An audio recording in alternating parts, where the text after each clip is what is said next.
Hey guys, MKII here. If you saw my previous video on this rifle, this is the Savage FVSR Mark II. You know how much I really like this gun. And there were three things I pointed out in that video that really attracted me to this gun. One was that it had a very accurate free float barrel. The second thing was the trigger. It has an Accu trigger that's adjustable, very crisp and very light, and adjustable from about 2.5 pounds to 6 pounds. And then the third thing for me was it came with a factory threaded barrel. These guns have been selling like hotcakes, and finally the supply has caught up with the demand. They were very hard to get for a while. But now you can find these rifles for under $300. Ruger has been watching the market, I'm pretty sure, and they see how successful this has been. And they've stepped up to the plate with the gun that we're going to talk about today, and we're going to compare the features of the Ruger American Rimfire bolt-action rifle. This model comes with a threaded barrel. They also have an adjustable trigger from about 3 to 5 pounds, and the barrel is free-floated. In today's video, what I'd like to do is not say one gun is better than the other, because I think these are both excellent rifles. I haven't had this out to shoot yet, but we're going to have that in a follow-up video. What I'd like to do in today's video is point out the features, both the similarities and differences between these two platforms. My goal is to provide an objective review with information that you can use to decide which features are most important to you in making your next gun purchase. So let's start at the front of the gun and we'll work back. Both guns have threaded muzzles, has a 1/2 inch by 28, and comes with a thread protector just like the Savage. The barrel is tapered as opposed to the heavy barrel configuration that you see in the Savage. Both barrels have a free float system. The Ruger barrel is a hammer forged barrel. The Savage barrel is button rifled. But there again, when it comes to hammer forged barrels, they offer some theoretical improvements in strength and durability of the steel. But we're talking about 22 long rifle here. So I'm not sure that there's a particular advantage when it comes to hammer forging. I think that the proof is going to be in the pudding when we sit down with these guns and see how they shoot and see how accurate they are. But that is a difference between these two guns. Another significant difference between these two guns is the Ruger comes with factory installed iron sights. The rear sight is the same sight that you might find on a 1022 barrel, but I would like to point out that the barrel of the Ruger American Rimfire bolt action is not interchangeable with 1022 barrels. The front sight has a fiber optic, very bright front sight. And the Savage has no sights installed. Now, on the other hand, the Savage comes with a factory installed Picatinny rail, and the Ruger has dovetails that are manufactured into the receiver. It is tapped if you did want to mount a rail. Once again, the 1022 rail platforms are not compatible with this platform, so you would have to buy a rail that's specifically made for this particular firearm. So a difference to consider is this gun comes with iron sights, dovetails, and the ability to put a rail, but no rail, as opposed to the Savage. The Savage does not have iron sights. So if that's an important feature to you, then you need to consider that difference. I like the fact that it comes with a factory installed rail because I generally like optics on my firearms since my eyes are getting older, and it makes it a little easier to shoot. But if you love shooting iron sights, or you're interested in a training gun for someone else, then you feel like they should start with the iron sights first, then the Ruger does have the sights, whereas you cannot get iron sights on the Savage. without some significant modifications. Another significant difference between the two firearms is the bolt handle. The Ruger has a fairly traditional style teardrop bolt handle, whereas the Savage has a very nice oversized tactical bolt handle. Both of these guns, when they were factory new, were a little bit difficult to cycle, and I have used this gun a lot, and I've also just cycled the gun a lot trying to smooth it out, and it has gotten very slick to cycle. The Ruger is new. I've just received this. It still feels a little tight and a little gritty, but I think with time that will also smooth out nicely. Still very easy to cycle. Another nice feature that Ruger did was they did put a bolt stop on the receiver. The bolt stop is mounted to the receiver so that you are able to take the bolt out without pulling the trigger. You can push the stop and pull the bolt straight to the rear. That is a pretty nice little feature. Another thing I'd like to comment on is just the finish. If you notice, the finish on the Ruger is a very slick, deep blue, smooth finish on the taper barrel and the receiver and the rear of the bolt and the bolt handle, as opposed to the finish on the Savage. I think the one thing that I really didn't particularly care for on the Savage is this finish. It's rough, brushed, blued steel, and it has very light flutes in the barrel, but it doesn't look completely finished. I don't know if you can it's kind of rough feeling, and the receiver itself doesn't look as nicely finished. You have a very tight right angle here between the receiver and the barrel, and kind of a rough brushed blue finish, as opposed to the Ruger. The receiver is very smooth.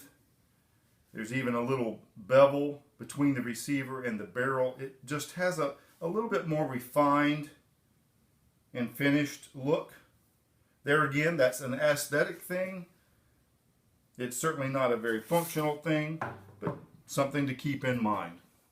So now let's look at the stock between these two guns.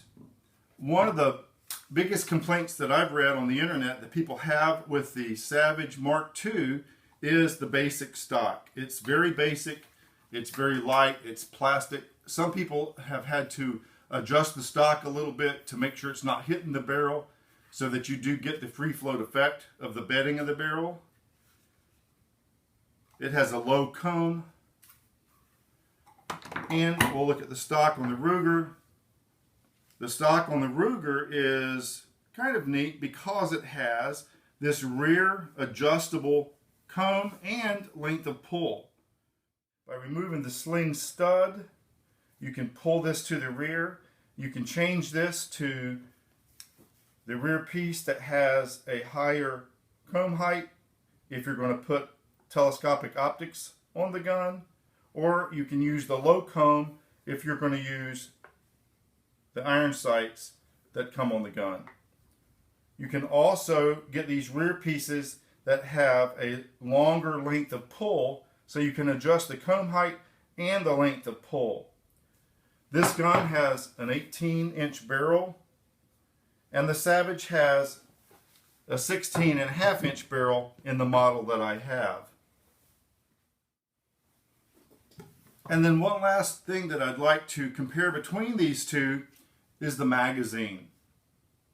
One thing that Ruger did when they designed this American Rimfire 22 rifle is make it compatible with the rotary magazines that you use in a 10/22.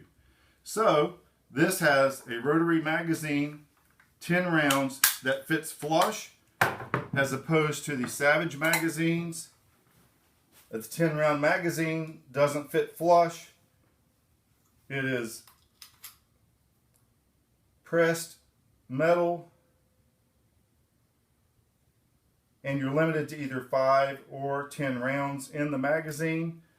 These magazines function fine, but they do appear a little cheaply made, but they've been very dependable in my guns. But there's definitely something to be said for a gun that uses magazines that are flush with 10 rounds and also compatible with the Ruger 25 round magazines and a plethora of aftermarket high quality magazines. So you have a 25 rounder in your bolt action if you choose, or you have a flush 10 rounder. So both of these guns are excellent guns.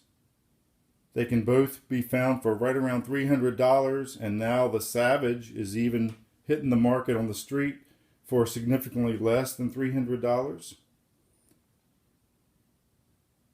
The similarities between these two guns: they both have excellent triggers, the MKII trigger and the Ruger version of the MKII trigger. They're both adjustable. They have free-floating barrels, and they're threaded so they'll accept accessories or sound suppressors. Now, the difference that we noted, one thing is the finish. This is cosmetic, but the finish for the Savage appears a little bit rougher and not quite as refined compared to the finish that we see on the Ruger.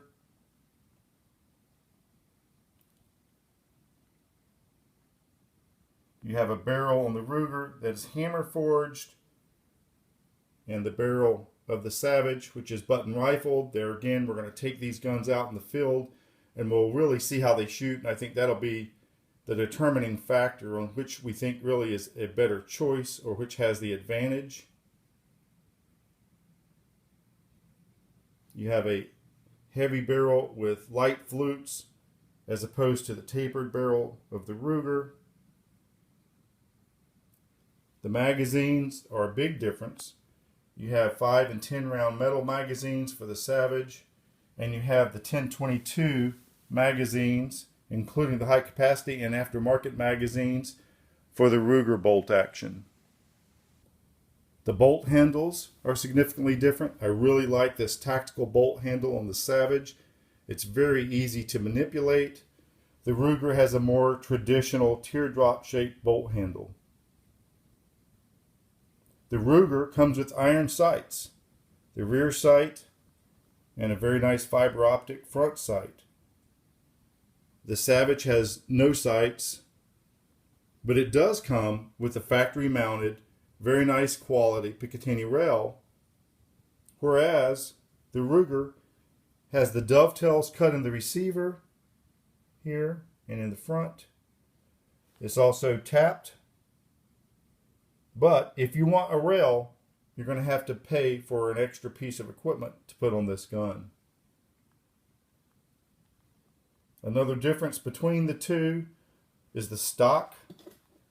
This has an adjustable piece on the back, so you can have a high cone or a low cone depending on whether you're using iron sights or a telescopic sight. And you can get a rear piece for the stock that has a longer butt pad area so that you can adjust the length of pull as well. This barrel is 18 inches long as opposed to the short 16.5 inch version that I have on my Savage Mark II. So our intention in today's video isn't to point out that one gun is better than the other gun. But what we wanted to try to do is review the design and feature differences between these two excellent bolt-action 22 long rifle guns. We're going to take these guns out to Bullet Creek and we're going to put these down and now look at the functional differences between the two guns. We're going to use a variety of different 22 long rifle ammunition. We're going to look at muzzle velocity, accuracy, and we'll also suppress these guns and compare the differences when we try to suppress these two guns. Remember, one barrel is 18 inches, the other is 16.5. One is hammer forged and the other is button rifled. And we'll see if that makes a difference when we try to suppress these rifles. If you have any thoughts or ideas about what you'd like to see as far as the functional comparison between these two guns when we go out to Bullet Creek, please post those. We'll probably be going out sometime in the next week to do that video. If I see these suggestions beforehand, I'll try to make sure that we address those in our video production. If you found this information useful, please consider hitting the like button and subscribing to our YouTube channel. And stay tuned as we take these two guns out in the field and compare the function. Thanks for watching, and we'll see you next time.